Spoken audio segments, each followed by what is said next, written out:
اللہ نے انسان کے اندر سننے اور دیکھنے اور اس کے ذریعے نیک و بد میں تمیز کرنے کی جو صلاحیت رکھی ہے، اس کا تقاضا ہے کہ ایسا دن آئے جس میں لوگوں کو ان کے لیے ان کے کیے کا کامل بدلہ مل سکے، ورنہ پھر نیکی بدی کوئی معنی نہیں رکھتی۔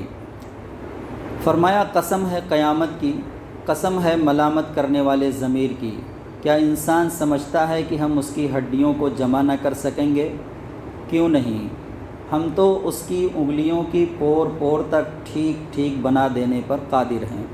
اصل میں انسان چاہتا ہے کہ وہ بدعمالیاں کرتا رہے، پوچھتا ہے قیامت کب آئے گی، جب آنکھیں پتھرا جائیں گی، چاند بے نور ہو جائے گا، سورج چاند ملا کر ایک کر دیے جائیں گے، اس وقت انسان ہی کہے گا کہ کہیں بھاگ کر چلا جائے۔ ہرگز نہیں، وہاں کوئی جائے پناہ نہ ہوگی، اس دن بس تیرے رب کے سامنے ہی ٹھہرنا ہوگا۔ انسان کو اس کا سب اگلا پچھلا کیا کرایا بتا دیا جائے گا، بلکہ انسان اپنے آپ کو خوب جانتا ہے، چاہے وہ کتنے ہی بہانے کر لے۔ اے نبی صلی اللہ علیہ وآلہ وسلم، قرآن پڑھنے میں جلدی نہ کرو، اس کو یاد کرا دینا اور پڑھوانا ہماری ذمہ داری ہے۔ ہمارے فرشتے جب پڑھیں تب پیچھے آپ پڑھیں، پھر اسے سمجھا دینا بھی ہماری ذمہ داری ہے۔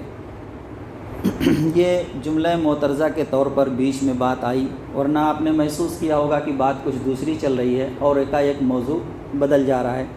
ہوتا یہ تھا کہ جب جبرائیل علیہ السلام آتے تھے وحی لے کر اور سنانا شروع کرتے تھے حضور نبی کریم صلی اللہ علیہ وآلہ وسلم کو، تو آپ ساتھ ہی اس کو دہرانا شروع کر دیتے تھے تاکہ ایسا نہ ہو کہ کہیں کوئی حرف چھوٹ جائے، یاد ہونے سے رہ جائے۔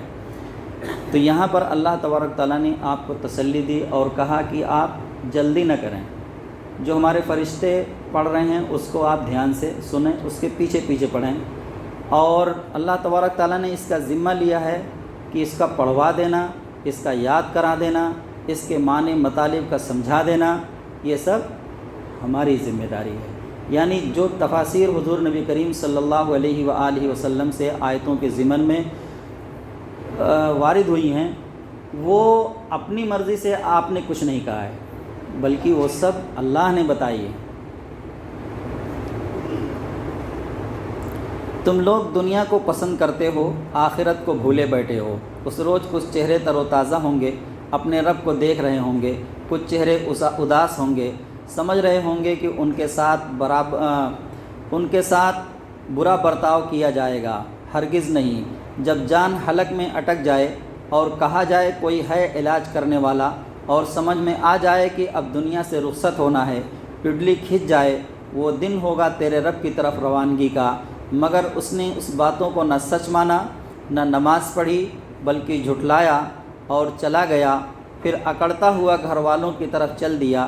یہی رویہ تیرے لائق ہے، ہاں یہی روش تجھے زیب دیتی ہے۔ کیا انسان سمجھتا ہے کہ وہ یوں ہی چھوڑ دیا جائے گا؟ کیا وہ منی کا نطفہ نہ تھا، پھر لوتھڑا بنا، اللہ نے اس کا جسم بنایا، اعضاء درست کیے، پھر اس سے نر و مادہ دو قسمیں بنائیں۔ کیا وہ ذات اس بات پر قادر نہیں ہے کہ مرنے والوں کو پھر سے زندہ کر دے؟ اللہ تبارک تعالیٰ نے اسی صورت کی ابتدا میں فرمایا کہ زندہ کرنا تو بہت دور کی بات ہے، ہم تمہاری انگلیوں کی پور پور کو بنا دینے پر قادر ہیں۔ سارے جسم کو چھوڑ کر اللہ تبارک تعالیٰ نے انگلیوں کی پور پور کا ذکر اس لیے کیا کہ یہ جب ہم کو کہیں کوئی دستاویز یا کوئی اگریمنٹ بنانا ہوتا ہے تو ہم اپنا انگوٹھا اپنی انگلیوں کے نشانات لگاتے ہیں، اور سائنس یہ تسلیم کرتی ہے کہ کروڑوں کیا اربوں، دسوں کروڑ میں یا اربوں کہہ لیں، اس تفسیر میں تو اربوں تک کی بات لکھی ہے کہ یہ میچ نہیں کھاتے اربوں انسانوں کے ایک دوسرے سے۔ یہ جو باریک باریک لکیریں ہماری انگلیوں میں بنی ہوئی ہیں، یہ میچ نہیں کھا رہے ہیں، ملتے نہیں ہیں ایک دوسرے سے۔ اس لیے اللہ تبارک تعالیٰ نے اس کا ذکر کیا کہ ہم ان لکیروں کو بھی دوبارہ بنا دینے پر قادر ہیں۔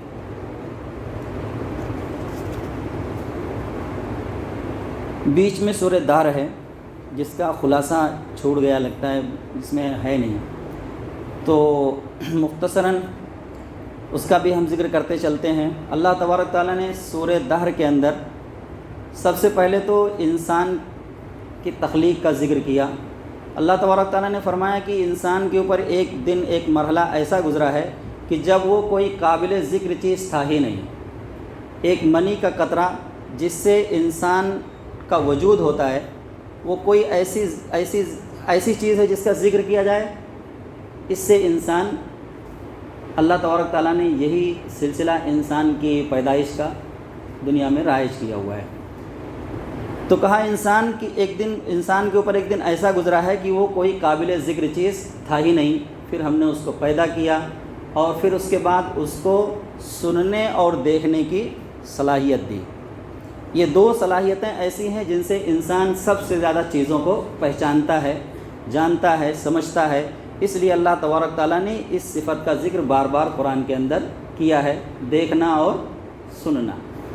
پھر اس کے بعد اللہ تبارک تعالیٰ نے جہنمیوں کا تذکرہ مختصر انداز میں کیا ہے اور اس کے بعد پھر جنتیوں کی کچھ صفتیں بتلائی ہیں، جس میں سب سے پہلی صفت تو یہ بتلائی ہے کہ جب وہ کوئی نظر مانتے ہیں تو اس نظر کو پورا کرتے ہیں. نظر ایک عبادت ہے، نظر یعنی منت ماننا. منت ایک عبادت ہے اور ہم جب کبھی ہم کو منت ماننی ہو تو ہم عبادت کی ہی منت مانیں. اس کے علاوہ اور اگر ہم کوئی دوسرا راہ عمل اختیار کرتے ہیں منت کا تو وہ پھر صحیح نہیں ہے، کیونکہ منت عبادت ہے. تو اللہ تبارک تعالیٰ نے ایسے لوگوں کی تعریف کی ہے جو منت مان کر اس کو پورا کرتے ہیں. جیسے مثال کے طور پر کسی نے منت مانی کہ میں عمرہ کرنے جاؤں گا، تو منت مانی تو اس کو پورا کرے. میں حج کرنے جاؤں گا، یا میں 10 رکعت نماز پڑھوں گا، یا میں 10 روزے رکھوں گا، تو اللہ تبارک تعالیٰ نے منت مان کر اس کو پورا کرنے والے کی تعریف فرمائی ہے. پھر اس کے بعد اللہ تبارک تعالیٰ نے فرمایا وَيُطْعِمُونَ الطَّعَامَ عَلَىٰ حُبِّهِ مِسْكِينًا وَيَتِيمًا وَأَسِيرًا، کہ وہ مسکینوں کو، یتیموں کو اور قیدیوں کو کھانا کھلاتے ہیں. انما نطعمکم لوجہ اللہ لا نرید منکم جزاء ولا شکورا، اور وہ جو ان کو کھلاتے ہیں اس سے کوئی بدلہ نہیں چاہتے ان سے، بلکہ وہ کہتے ہیں ان سے کہ ہم جو ہے یہ لوجہ اللہ کھلا رہے ہیں، اللہ کے لیے کھلا رہے ہیں، ہم تو تمہارا شکریہ بھی نہیں چاہتے. جزاء ولا شکورا، بدلہ تو چھوڑیے، تمہارے شکریہ کی بھی ہم کو ضرورت نہیں ہے. یہ جنتیوں کی صفت اللہ تبارک تعالیٰ نے بتلائی ہے. اور پھر اس کے بعد تفصیل کے ساتھ جنت کی نعمتوں کا تذکرہ کیا ہے. ایسے بہترین انداز میں ایسی چیزوں کا ذکر کیا ہے. 3 قسم کی تو شراب کا ذکر کیا اللہ تبارک تعالیٰ نے اسی صورت کے اندر. ایک ایسی شراب جس کے اندر کافور کی آمیزش ہوگی، جو جنتی خود پی رہے ہوں گے. دوسری شراب جس کے اندر سلسبیل، جسے ہم سونٹ کہتے ہیں، اس کی آمیزش ہوگی، جو نوکر چاکر جو جنت کے ہوں گے وہ پلا رہے ہوں گے. اور ایک تیسری شراب کا ذکر اللہ تبارک تعالیٰ نے اس صورت کے اندر کیا ہے جسے شرابن طہورا کہا ہے، اس کو اللہ خود پلا رہا ہوگا. پہلی شراب جنتی خود پئیں گے، دوسری جنت کے نوکر چاکر پلائیں گے، اور تیسری شراب کون پلائے گا؟ اللہ تبارک تعالیٰ خود پلائیں گے. آپ کی دعوت ابھی اگر کسی منسٹر کے ہاں، کسی وزیر کے ہاں ہو جائے اور آپ کی وہ خود اگر اپنے ہاتھوں سے ضیافت کرنے لگ جائے تو آپ کی خوشی کا تو ٹھکانہ نہیں رہے گا کہ ہم کو تو منسٹر صاحب نے خود اپنے ہاتھ سے جو ہے پروسا ہے ہماری تھالی میں. یہاں اللہ تبارک تعالیٰ پروس رہے ہیں. تو ہمیں اس کی طلب ہونی چاہیے کہ نہیں ہونی چاہیے؟ خواہش ہونی چاہیے کہ نہیں ہونی چاہیے؟ تو اس کے لیے پھر ویسے اعمال کرنے کی ضرورت ہے. پھر اللہ تبارک تعالیٰ نے آگے فرمایا کہ ہم نے قرآن نازل کیا اور پھر اس میں بتایا، اور پھر اس کے بعد اللہ نے کہا کہ اگر عمل کر کے دیں گے تب پھر تم کو پھر بشارت دی جنت کی، نہیں تو پھر عذاب سامنے موجود ہے. یہ ہے سورہ دہر کا خلاصہ. آگے سورہ مرسلات ہے جس میں تیز تند چلنے والی ہواؤں کی گواہی پیش کی ہے کہ یہ ہر وقت قیامت کے آنے کی یاد دہانی کراتی رہتی ہے. جب اللہ ان کی لگام چھوڑ دیتا ہے تو یہ اندھا دھند غبار اڑاتی بادلوں کو پھیلا دیتی ہیں، کہیں پانی برسا کر تباہی برپا کر دیتی ہیں اور کہیں سے انہیں اڑا لے جا کر لوگوں کو تباہی سے بچا لیتی ہیں.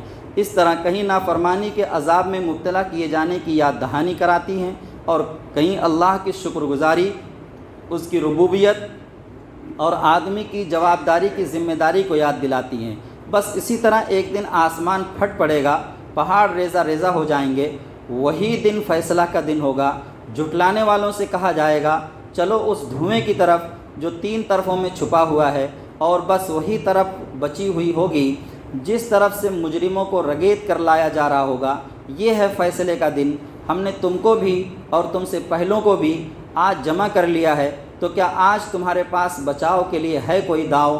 یہاں جب ان سے کہا جاتا ہے کہ اپنے رب کے آگے جھکو تو نہیں جھکتے، اب اس کے بعد یہ کس چیز پر ایمان لائیں گے؟ اگلی صورت سورہ نبا ہے، جہاں سے پارہ عام شروع ہوتا ہے۔ سورہ نبا میں زمین اور اس پر پہاڑ، خود انسانوں میں عورت مرد کے جوڑے، محنت مشقت کی تھکان دور کرنے کے لیے نیند، آرام کے لیے رات، تھکان دور کرنے کے لیے نیند، آرام کے لیے رات اور کمانے کے لیے دن، سر پر 7 محکم آسمان اور اس میں ایک روشن چراغ، پانی سے بھرے بادل اور ان کے ذریعے غلہ نباتات اور گھنے باغ کی پیدائش، کیا یہ سب چیزیں گواہی نہیں دے رہی ہیں کہ اس مجموعہ دنیا کا بھی ایک جوڑا ہونا چاہیے، یعنی آخرت، اور وہی ہے فیصلہ کا دن۔ اس دن سب کچھ اتھل پتھل ہو جائے گا۔ اگر یہ جوڑا نہ ہو، دنیا کے مقابلے میں اگر آخرت نہ ہو، تو پھر یزید اور حسین کا فیصلہ کیسے ہو پائے گا؟ لازمی ہے کہ نہیں ہے؟ حق اور باطل، یہاں پر جو ظالم مظلوموں پر ظلم کرتے ہیں، آخر ان کو انصاف کہاں ملے گا؟ کوئی گھڑی ایسی ہونی چاہیے، کوئی ایسا دن ہونا چاہیے یا نہیں ہونا چاہیے؟ اللہ تبارک تعالیٰ نے اس کے لیے آخرت کا دن مقرر کر رکھا ہے، جہاں مظلوموں کو انصاف ملے گا۔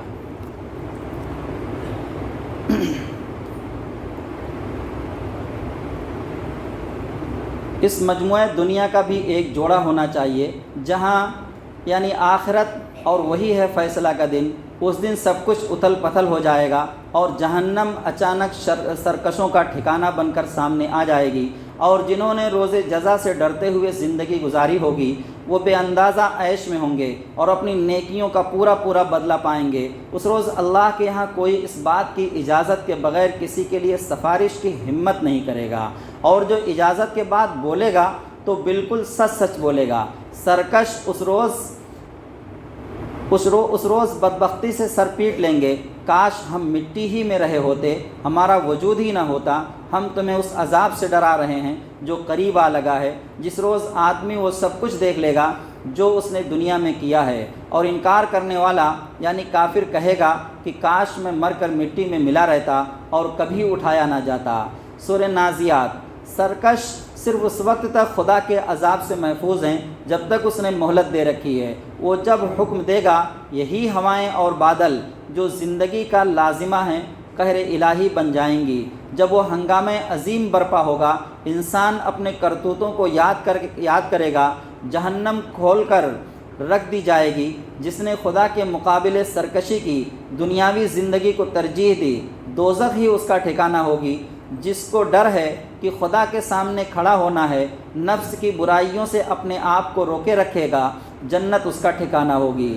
سورہ عبس، جو چاہتے ہیں کہ جب وہ ملنے آئیں تو آپ غریبوں کو اپنے پاس سے ہٹا دیا کریں، تو آپ ان کی ناز برداری میں ایسا نہ کریں۔ شوق سے آنے والوں کی تربیت آپ کا فرض ہے، یہ تو ایک نصیحت ہے، جس کا جی چاہے قبول کر لے۔ تھوڑا عجیب سا لگ رہا ہوگا کہ کیسی بات ہو رہی ہے۔ ہوا یہ کہ مکہ کے جو قریش تھے، سرداران مکہ، ایک مرتبہ حضور نبی کریم صلی اللہ علیہ وسلم ان کو لے کر ان کو دین کی دعوت دے رہے ہیں۔ اتنے میں ایک نابینا صحابی آتے ہیں، اور اب ایک تو ان کو دکھائی نہیں دیتا ہے کہ کون بیٹھا ہے، کس سے بات ہو رہی ہے، بیچ میں جو ہے وہ بول پڑتے ہیں، ان کو کچھ مسئلے مسائل دریافت کرنا رہتا ہے حضور نبی کریم صلی اللہ علیہ وآلہ وسلم سے۔ تو اس سے تھوڑا سا جو ہے نا آپ کے دل پر گرانی محسوس ہوتی ہے، اور چہرے کا رنگ تھوڑا سا بدل جاتا ہے۔ اللہ تبارک تعالیٰ نے فوراً نوٹس لیا کہ نہیں، یہ جو ایمان والا جو بندہ آیا ہے اس کی اہمیت زیادہ ہے۔ عبداللہ ابن ام مکتوم صحابی ہیں، ان کی اہمیت زیادہ ہے۔ آپ پہلے ان کی بات سنیے، یہ ایمان والے ہیں، وہ جن کے لیے آپ کوشش کر رہے ہیں، برسوں سے کوشش کرتے چلے آئے ہیں، پتہ نہیں وہ ایمان لائیں گے یا نہیں لائیں گے، پتہ نہیں وہ ایمان لائیں گے یا نہیں لائیں گے۔ جو ایمان لا چکا ہے اس کو اہمیت دیجیے پہلے۔ یہ اصل یہاں سے یہ آیتوں کا شان نزول ہے۔ یہ تو ایک نصیحت ہے، جس کا جی چاہے قبول کر لے۔ انسان کائنات پر غور کرے، اپنی پیدائش کو سوچے، اپنی خوراک پر غور کرے۔ جب قیامت آئے گی آدمی اپنے بھائی، ماں باپ، بیوی بیٹیوں اور بیٹوں سے بھاگے گا۔ ہر آدمی اپنے آپ میں مست رہے گا۔ کچھ چہرے چمک رہے ہوں گے، حشاس بشاس خوش و خرم ہوں گے، کچھ چہروں پر خاک اڑ رہی ہوگی۔ یہی کافر و فاجر لوگ ہیں۔ سورہ تکویر، جب سورج لپیٹ دیا جائے گا، جب تارے جھڑ جائیں گے، اس صورت کے اندر اتنے بھیانک انداز میں قیامت کا نقشہ کھینچا گیا ہے کہ اگر اس کو کوئی انسان جو عربی داں ہو وہ سمجھے گا ہی تو کلیجہ منہ کو آ جاتا ہے، ایسا لگتا ہے جیسے قیامت برپا ہو گئی۔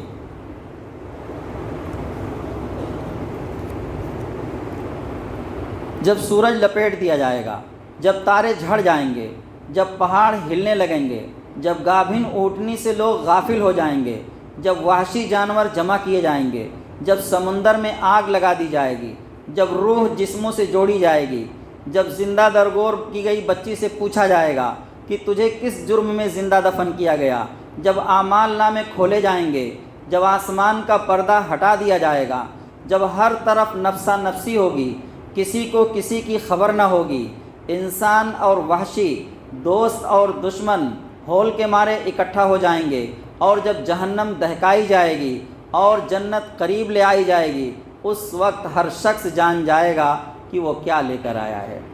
سورہ انفطار، ایسا دن آنا لازمی ہے جب یہ سارا نظام ہولناکی کے ساتھ ختم ہو جائے گا۔ یہاں مجرموں کو مہلت سے دھوکہ نہیں کھانا چاہیے، یہ تو پروردگار کی کریمی کے سبب ہے تاکہ وہ اپنی اصلاح کر لیں۔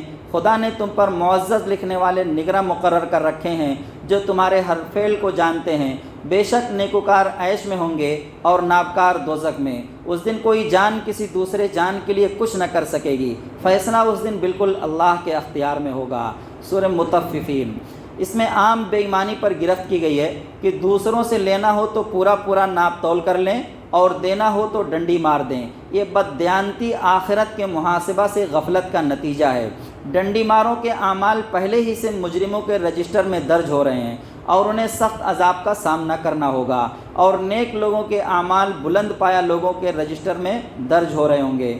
یہ اتنی بڑی خرابی ہے ڈنڈی مارنا یا کم تولنا کہ شعیب علیہ السلام کی قوم کے اوپر عذاب اسی بنیاد پر آیا ہے۔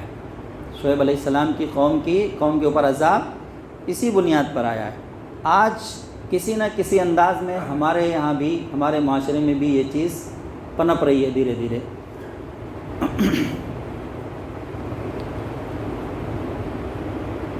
ڈنڈی ماروں کے اعمال پہلے ہی سے مجرموں کے رجسٹر میں درج ہو رہے ہیں اور انہیں سخت عذاب کا سامنا کرنا ہوگا، اور نیک لوگوں کے اعمال بلند پایا لوگوں کے رجسٹر میں درج ہو رہے ہیں۔ آج کفار اپنے حال میں گم ہیں اور اہل ایمان کا مذاق اڑا رہے ہیں۔ اس دن اہل ایمان اپنی کامیابی اور عیش پر خوش ہوں گے اور کفار کا مذاق اڑائیں گے۔ سورہ انشقاق، زمین و آسمان ایک دن پاش پاش ہو جائیں گے، اس لیے کہ اللہ انہیں ایسا حکم دے گا کہ وہ بے چوں و چرا اس کی تعمیل کریں گے۔ اس روز جو کچھ زمین کے پیٹ میں ہے، یعنی مردہ انسانوں کے اجزائے بدن اور ان کے اعمال کی شہادتیں، سب کو نکال کر باہر پھینک دے گی، اور اس روز جزا اور سزا کا ہونا اتنا ہی یقینی ہے جتنا دن کے بعد رات کا آنا۔ سورہ البروج، کافر اہل ایمان پر جو ظلم و ستم توڑ رہے تھے اس پر انہیں تسلی دیتے ہوئے اصحاب الاخدود کا قصہ سنایا، جنہوں نے ایمان لانے والوں کو آگ سے بھرے ہوئے گڑھوں میں پھینک پھینک کر جلا دیا تھا۔ ایمان لانے والوں نے آگ میں جلنا گوارا کیا مگر ایمان سے پھرنا گوارا نہ کیا۔ اس طرح اب اہل ایمان کو چاہیے کہ وہ بھی سختیوں کو گوارا کر لیں مگر ایمان کی راہ نہ چھوڑیں۔ اللہ دیکھ رہا ہے، وہ ظالموں کو سزا دے کر رہے گا۔ ظالموں سے کہا وہ اپنی طاقت کے گھمنڈ میں نہ رہیں، فرعون اور سمود جیسے طاقتور لوگوں کے انجام سے سبق لیں۔ سورہ طارق، کائنات کے سیاروں کا نظام گواہ ہے کہ یہاں کوئی چیز ایسی نہیں جو ایک ہستی کی نگہبانی کے بغیر اپنی جگہ قائم رہ سکے۔ خود انسان کو پانی کی ایک بوند سے پیدا کیا گیا، پس جو اللہ اسے وجود میں لایا وہ یقیناً اسے دوبارہ بھی پیدا کر سکتا ہے، تاکہ اس کے ان تمام رازوں کی جانچ پڑتال کی جائے جن پر دنیا میں پردہ پڑا رہ گیا تھا۔ اس وقت اپنے اعمال کی سزا بھگتنے سے کوئی اسے نہ بچا سکے گا۔